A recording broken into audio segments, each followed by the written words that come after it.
7h, 10h sur Radio Courtoisie, suivez la ligne droite. Vous allez nous parler aujourd'hui de la loi orientation agricole, Pascal. Eh oui, puisque hier a été présentée à l'Assemblée nationale la 7e du genre, la loi orientation agricole. Bon, que peut-on en dire si ce n'est que ça démarre bien au départ. Malheureusement, c'est comme une histoire d'amour, ça se termine mal très très vite. Donc le premier article repose sur la défense de la souveraineté alimentaire. Donc bon, moi je suis bien entendu très favorable à cette histoire-là, sauf que dans la même ligne, les 4 mains qui ont écrit ce texte, donc Marc Fesneau, le ministre de l'Agriculture, et surtout Gabriel Attal, le Premier ministre, ils parlent également de la souveraineté européenne et de valider les traités de libre-échange. Ah. Donc ça peut pas, on peut pas parler de souveraineté nationale quand on lie à la souveraineté nationale une pseudo-souveraineté qui serait européenne et qui nous livrerait au commerce de libre-échange et qui, bien entendu, ne fait que tuer notre agriculture, que tuer notre monde paysan, quand bien même ils essaient par tous les moyens de nous faire avaler que le CETA a fait progresser les produits de notre agriculture.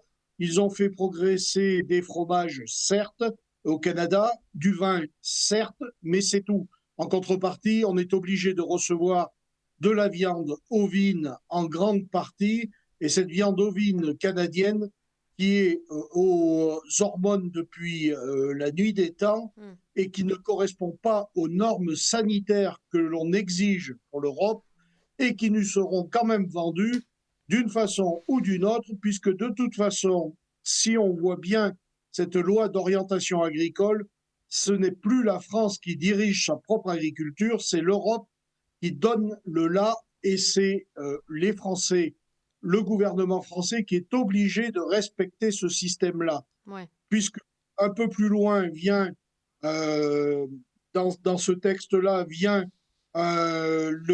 sur les prédateurs et notamment le loup, et la France n'a absolument rien fait paraître là-dessus, si ce n'est un embryon concernant le statut des chiens de troupeau.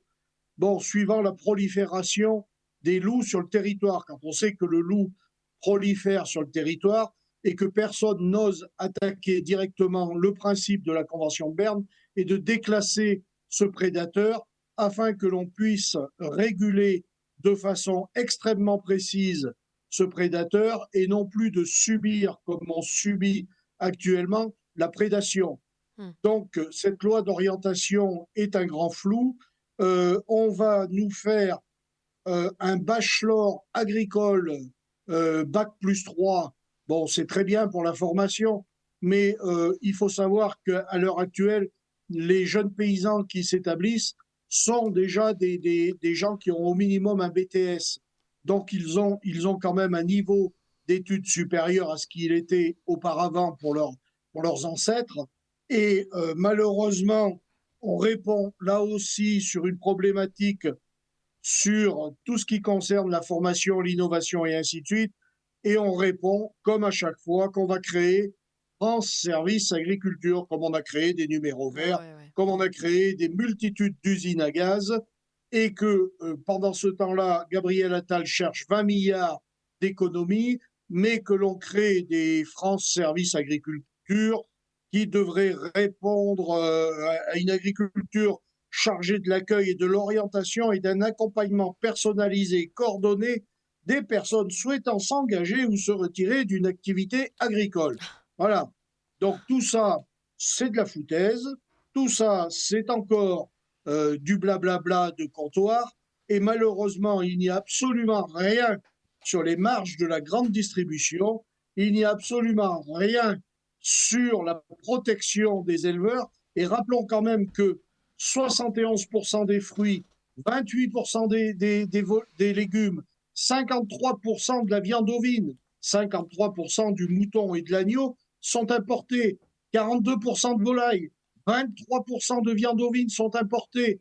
Et rien que pour l'année dernière, nous avons importé 7,36 de plus de tomates marocaines. Ah oui, d'accord. Donc au bout d'un moment, c'est bien gentil tout ça. Ouais. Moi, ce que je veux manger, c'est de la viande française, de la viande ovine française, et j'aurais bien voulu voir dans cette loi d'orientation au moins un début de se dire, voilà comment qu'on va faire pour recentrer, pour requalifier notre viande ovine sur notre territoire, puisqu'il y a une demande, mais on n'arrive pas à fournir, et il faut absolument lutter contre cette importation massive de viande qui ne correspondent en rien à nos normes sanitaires, qui ne correspondent en rien à une pratique comme nous avons en France avec une traçabilité exceptionnelle, parce que là, le terme est faible, mais la traçabilité sur la viande française est exceptionnelle Mm.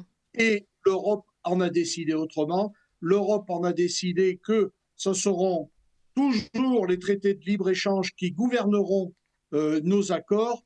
Et partant de ce principe-là, la loi d'orientation agricole ne servira à rien, si ce n'est à faire une loi pour histoire de dire on va calmer le jeu, mais calmer le jeu quand la colère est aussi grande et quand la demande des paysans est aussi importante. Gabriel Attal a raté son rendez-vous avec le monde paysan. Gabriel Attal a raté encore une autre fois le passage pour que notre agriculture soit une des meilleures au monde. Et j'ai bien l'impression qu'on va tirer la sonnette d'alarme encore pour des années et des années, et que malheureusement, la politique française a décidé d'abandonner son agriculture.